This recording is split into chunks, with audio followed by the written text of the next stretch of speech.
So, you know what's fun about playing the same tune, your favorite tune? You improve with every past life. You test things, you rearrange stuff, you change out gear, make minor adjustments here and there. It's great. And in case you can't read, you know the title, um, and haven't guessed what I'm getting at, I'm gonna tell you. I'm gonna tell you it's Alchemist again, yes. This time with more knowledge, with a better understanding of the build. Alright, so. Alchemist. Bombardier. I hate myself for that one. Okay, firstly, Alchemist is intel based, and this build focuses on DPS. We fit in defenses after, and a lot of your defenses come from gameplay, which I will talk about later. So, DPS first, and that brings me to gearing. Let's cover it. As you can see, my Alchemist has a lot of raid gear equipped. It's not necessary, however it helps and is something you could strive for. I'm going to go over this gear set first, and then talk about other gear sets that require maybe a little less of a commitment. Alright, let's see. Okay, number one, Alchemist can pick up evasion as a feat, and I'm maxing DPS/DCs first. That brings me to the esoteric sets, which comes with cloth armor, meaning you can keep that evasion and have max DCs from the set. It's a win-win. Attunement's Gaze is another part of that set. That's where your Conjuration and Transmutation DCs come from. Moving down the list, you have the legendary Aether Band. That completes the esoteric set. And I'm going to jump around a little bit and go over to the legendary Shattered Onyx. This piece is key for most casters. It's the only item in the game with Profane Spell Focus 2. And I put Insightful Intel on it. Great item. Let's show off next. Wild Flame. Yeah, Wild Flame, quite simply, the Wild Flame is your spell power item. I feel like fire is the most deadly element when paired with Imperial Magic and Cinder Smoke. Frost Cold is my second choice due to the fact that you have a chance to freeze enemies causing helpless damage. Now, I run with others that have CC, but this build could dive deeper into Transmutation, crowd controlling spells. Speaking of spells and spell power, typically a fire DPS caster will wear the Burn Scar Sash because it's the only item with an enhancement bonus to spell power. I mean, right? Wrong.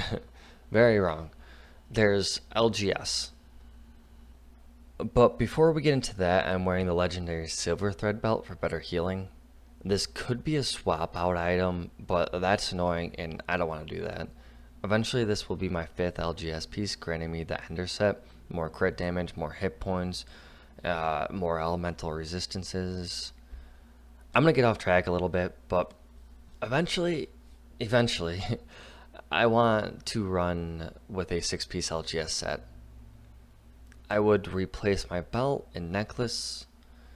I'd equip a minor artifact intel piece in place of my other ring. And my ring has con on it, so I would put my con on my Slave Lord's trinkets. Overall, I won't lose that much and just gain more damage. But this is a huge commitment. Anyways, back to it. Where was I? Oh yeah, spell power. To make up for the lack of the Burn Scar Sash, I run with a legendary Ash Green Steel weapon. And not only does this weapon give me the legendary Ash effect, adding to the damage, it comes with 150 more spell power and 2 more intel. Pretty solid weapon choice. Now, when you need to heal and or need temporary hit points, which should be all the time in Rapier mode, you can swap out the legendary Ash for the legendary Affirmation. Okay, continuing on. Celestial Sapphire Ring. That's my dodge, my con, and my profane well-rounded. To save myself on a little embarrassment, I'm just going to call this the Intel Minor Artifact Necklace because honestly, I have no idea how to pronounce this. I'm not going to lie. Most importantly, this necklace comes with Intel 22 and Quality Spell Focus Mastery. I recommend slotting in a 3-piece Celeste Magic Filigree set for more damages. It's all about that damage. It's all about that base. I hate myself again. It's all about damage.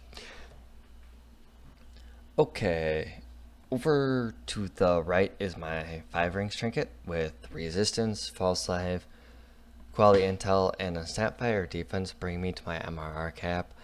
Yes, I am missing and planning on getting spellcraft augment crafted onto this, so shut up. Okay, let's see. That just leaves my LGS equipment. Now, I run around with all material and opposition augments for the opposition and material bonuses, except for my gloves that have the Dominion Ethereals for a crazy 30% more crit damage. Damage. I love damage. Lastly, I have a few more LGS pieces, and I think one of them doesn't have full opposition material augments. Now, legendary green steel crafting. It can be confusing, and if you're unsure on how it works, there are videos on YouTube explaining it all. Sadly, I won't be covering it in this video. Now, real quick before the next step, I'll equip another set that requires less raid items. If you don't have the Attunement's Gaze, equip the Dust Lenses. You lose out on some DCs, but you gain them back by equipping the Arcsteel Brim and the Legendary Mistfallen Orb. When you have the Legendary Mistfallen Orb equipped, you can turn on your Stone Shape, giving you, 20 more MRR. That's pretty big. And then equip the Burn Scar Sash for your spell power, Sunken Slippers for quality intel, and Cloak of the City's Champion for insightful Constitution 10 and parrying. Yeah, and you can swap these around a little bit, but the first raid item I would go for are these gloves. It adds more crit damage, it's pretty big, and then after that go for the Attunement's Gaze and just kind of play with it as you go along and until you reach the final set. Let me put my gear back on, and then we'll go over enhancements.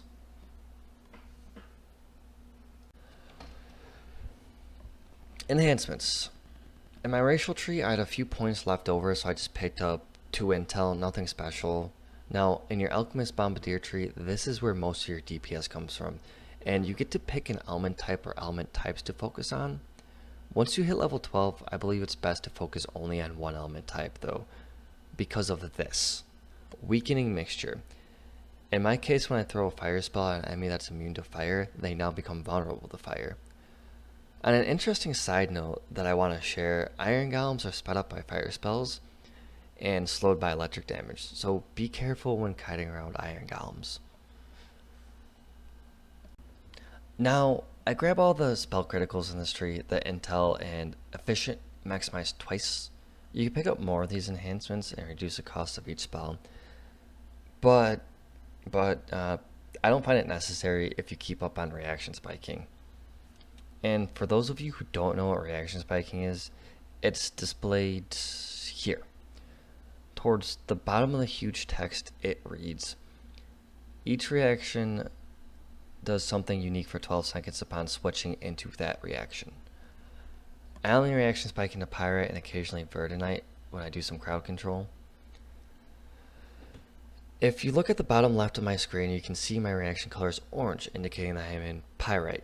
Now, back over at the alchemical spellcasting feats, at the bottom of the page it tells us that as soon as we switch into Pirate reaction, we gain some spell power and a negative 50% spell point cost reduction, which is huge, considering some of your spells cost around, I don't know what, like 70 spell points fully meted. Speaking of spells, and moving back over to the enhancements, right at level 1, Alchemists get their first SLA Vial of Flame, Frost, or whatever element you choose. This spell is powerful and can one-shot enemies with maximizing power in the early levels. And it also gains a huge boost to damage in epics. Your Obliteration spell is the next SLA you acquire at level 12, and then at level 20 the Multivial. Other than that, the Burning Ambition adds more damage. Augmentation gives you caster levels. Inferno Creation gives you more damage. All of your core enhancements add to damage as well. And then this enhancement lowers your threat reduction by 60%. which is good, but really not enough. In the falconry tree, pick up sprint boost, some intel, the conditioning for more hit points, and then the main reason here for going into this tree, no mercy. It gives you 30% additional damage to helpless opponents. I feel bad for my opponents. So, so. Over an apothecary, I get shield, some more spell points, and positive spell crit chance.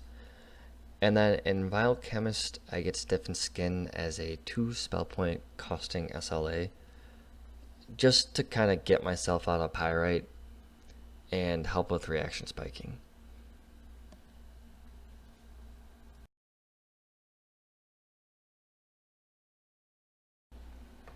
As you can see, it's nighttime and I'm in a different spot. I had to cut the video short because something came up. But continuing on, I'm going to talk about Epic Destinies, step in a quest, show off my character sheets, and end the video with another video. What I mean by that is my brother and I were doing some R10 endgame questing, and I'm going to pull a shorter quest from that and kind of explain my process and how this toon, performs. Okay, just going to step in one of these quests out here. While I'm riding my horse over there, my trusty old steed. I gotta give him a name, or her, I don't know. Anyways, dexterity, bluff, concentration, diplomacy, haggle, heal, jump. My jump sits at a 36 without GH or anything, with a +5 tome, with only spending 5 points into it. I did that so I can maximize my points. It's not necessary. You could put more jump in for the leveling process. I put 1 point in the repair because I think I had nothing else to put it in at the end when I took level 20, because everything was at a it would have been given it a 0.5, an odd modifier. Anyways, search, I don't even have a search item. It's 95. Spellcraft, I don't have a spellcraft item at the moment. Spots, put someone to swim, little into tumble, UMD, the usual. And I'm just going to step in an R10, or R1, jeez. Yeah, I'm just going to step in an R10. Alright, once we get past the Reaper loading here. Okay, so 2,234 hit points in Reaper mode, that's pretty decent. Here are my Reaper enhancements. I spend most of my points in Dire Thermatarge. I want all the way up and get the 200 maximum spell points. And this here Reaper potency is pretty good. Occasionally you'll want to use this if you decide to do some transmutation spells. Spell pen, that's for some of the transmutation stuff. DC is pretty common stuff, obvious stuff here. In Grim Barricade, I got 1 to all saving throws and the 100 maximum hit points. And then after that, I just spent 1 point in dodge all the way up just so I could get these dodge caps. Because if you look, there's no point in spending more dodge. I'm already at cap 29.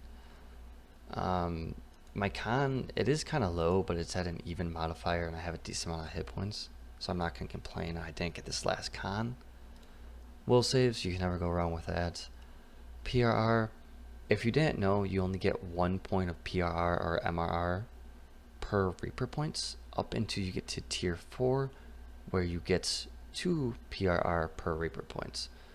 So yeah, that's that. Let me buff up here. I always like to use a Litany of the Dead before I buff.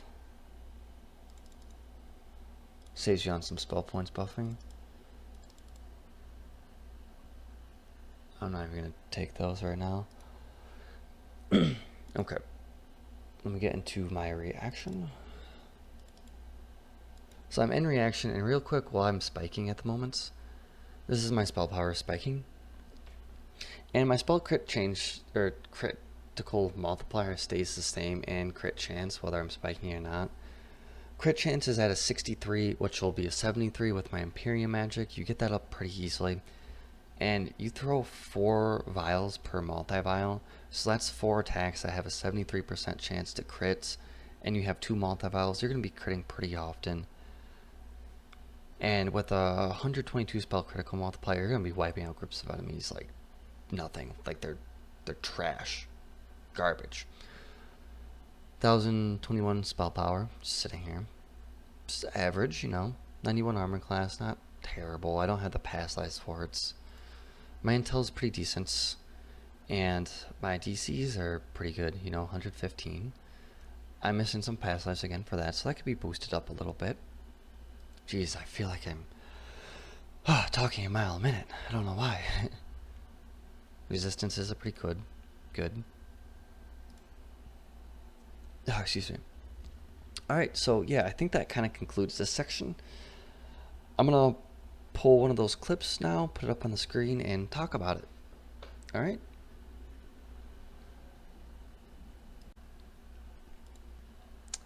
So, I forgot to talk about my Destinies.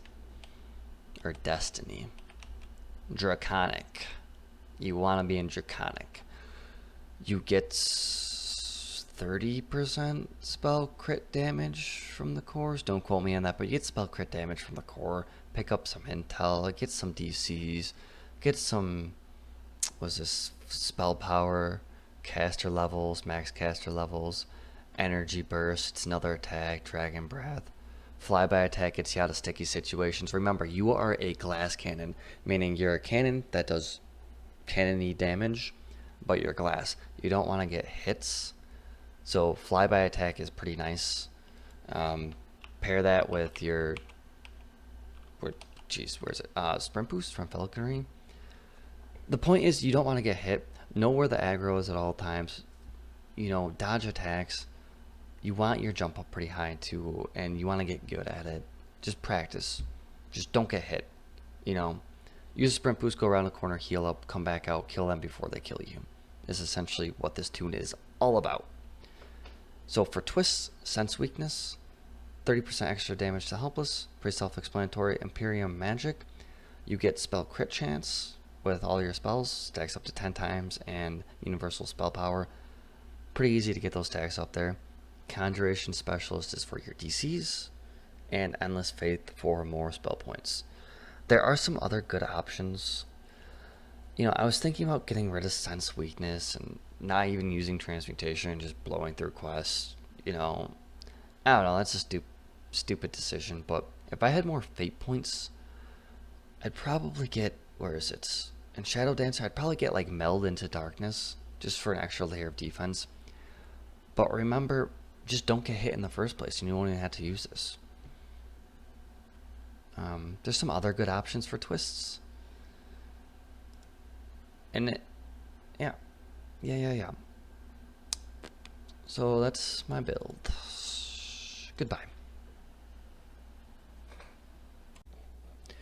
So actually, before I go on to the next section, I haven't talked about feats or spells really.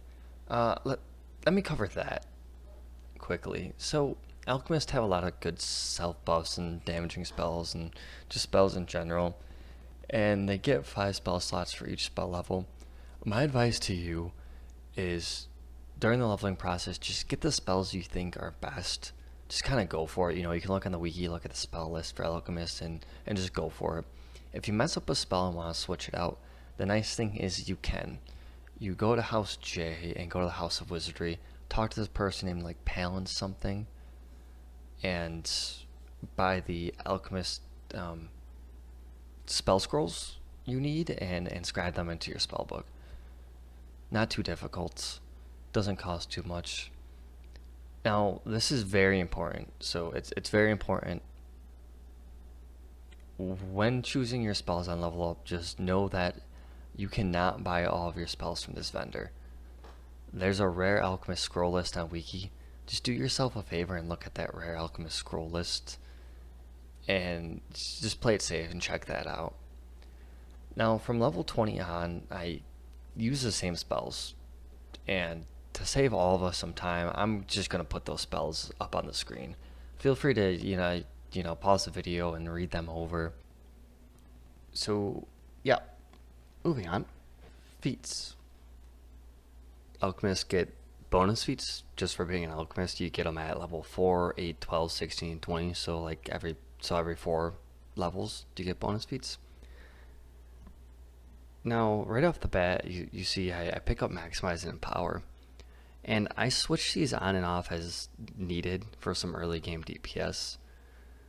Also, those two feats paired with the Vial of Flame SLA for one spell point, you can one-shot things at early levels. It's a good deal.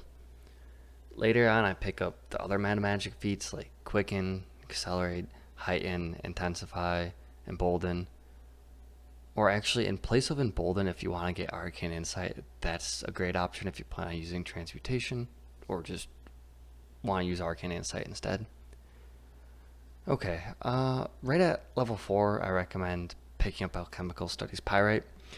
It's just for some more damage, and then Advanced Alchemical Studies Pyrite at level 16. Now, there are there's two other feats exclusive to the Alchemist that I pick up, and one of them being Insightful Courage, which grants your character the passive ability of adding your intel modifier to your will saves. The other feat gives you evasion, and it's called Liquid Luck. Both of these are great. Then you at least want the normal version of Spell Focus Conjuration, because in order to twist in some more Conjuration DCs from the Magister Destiny, you need Spell Focus Conjuration. It's a prerequisite. Let's see. Master of Spell Vials. That adds to your max caster levels of certain spells, and it's a big damage increase in a must. While Spring of Power at level 21 temporarily gives you more spell crit damage and spell power. Then I pick up Epic Spellpower Fire. That one's pretty self-explanatory.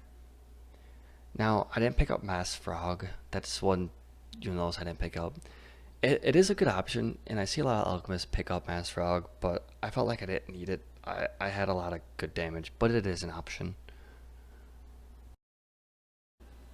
Alright, so this is some gameplay footage here. I recorded, I wanted to get a bunch of R10s in before I TR'd, and so me and Planky here, my brother, we went through, did a bunch of R10s, and I recorded them.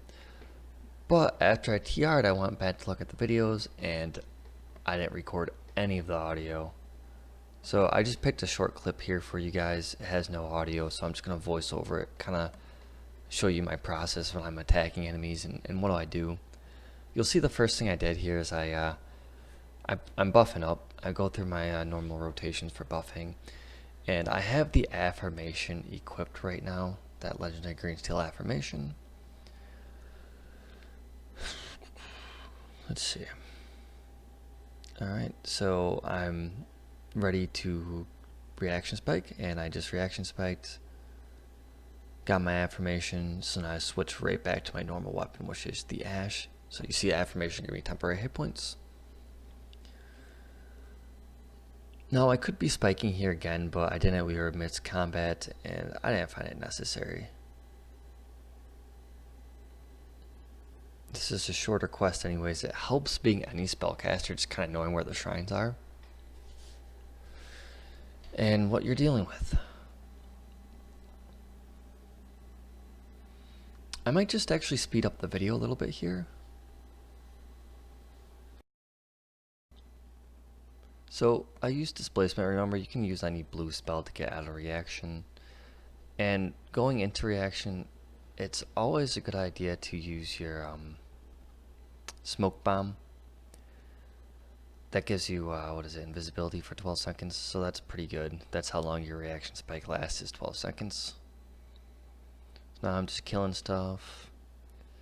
Important thing to note too when playing with other people is don't get greedy with kills. When an enemy is slivered or has low health, just let your teammate pick it off, especially if they don't use spell points. Something I had a hard time learning and still struggle with. I just wanna blow things up.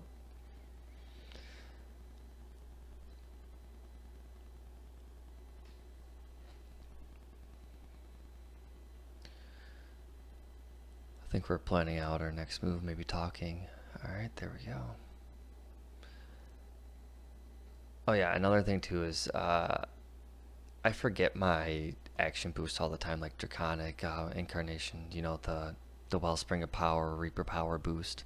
Stuff like that helps out greatly. See right there, I let Planky get that kill. It's a good thing to do. And I wish I had the audio, but I think there was something up with like the DR of the enemy in this last fight. Maybe Planky couldn't get through it. Maybe he could. I don't quite remember. But right here, we're just kind of plotting stuff out. And you can also notice, try to take a look at it in the Zen fights, jump casting. It's a huge gameplay aspect. If you cast while you jump, you know, you don't just stand in place when you cast. If you were to cast while you're standing in place, you know, an enemy could hit you. If you jump and then cast that spell, you know you're falling down as you're casting. So that's why you see me hopping around like a little fairy, you know, just jump casting. It's just something I got used to doing. You know, I'm a spaz when I play the game anyways.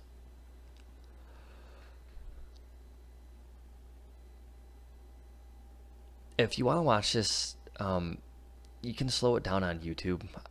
If you want to watch in like real time, I think you just press the gear icon in YouTube, and that's the settings there, and it just watch it in a slower mode.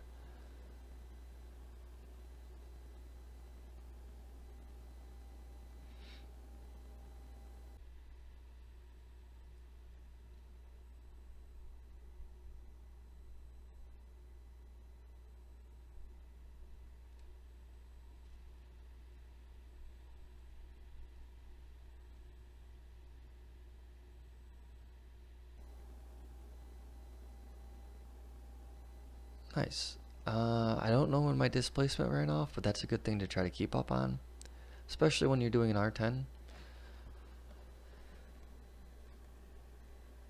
And that's pretty much all there is to it right here. So I think I'm going to display that it's an R10 in a second. Yep. Kills. Yep, R10. There we go. Pretty easy. You can kind of get an idea of the damage. So yeah, that's the end of it. Stay tuned for some more videos, and goodbye. Goodbye.